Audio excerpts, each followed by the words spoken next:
So, doon ako na parang wait lang, kailangan ko palang i-balance talaga. I make sure to spend more time with her and of course kay Joaquin. So, it's all about just time management lang din talaga. I make sure that I plan things ahead of time. And syempre, thank you Lord, may mga angels tayo sa house na tumutulong din po talaga sa akin. Of course, our team is ever reliable also. So talagang ano naman kami, may mga roles po kami, Miss F. May mga naka-role na sa amin, bawat isa like with Maxine, siya yung sa sales, Roger bahala na siya sa PR and marketing.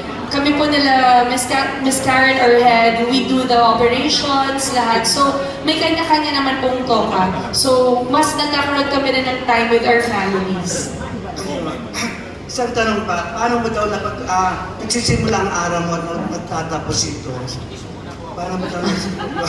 Paano nagsisimula? Nagsisimula po yung araw niya, kinikiss niya muna ako, tapos pagkatapos din po na yung kiss din niya po ako after the babies na. Kiss at hug. Ikaw talaga ang sumagot, ha? Now, when I wake up in the morning, of course, I pray to our Lord Jesus Christ. I thank Him for all the blessings and, of course, for waking us up.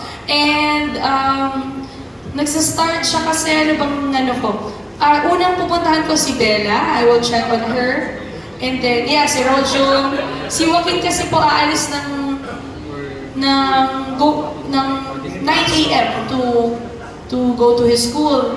So, magbababay yun si Joaquin, ganun, usually ganun lang. Tapos by mga 12 lunch na, mag-work na ako. So online, lahat.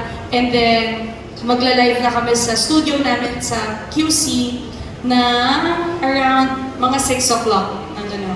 Hanggang gabi na po yun. And then, ganun lang po everyday. Pero kapag may PTV4 ako, meron kaming shoot sa umaga, 8 a.m. May studio na po ako sa bahay na sarili. So, pumupunta po yung team, nandiyan po yung team ko, PTV4. I do the segment Negosyo Tayo, wherein we feature different businesses, inspiring business stories.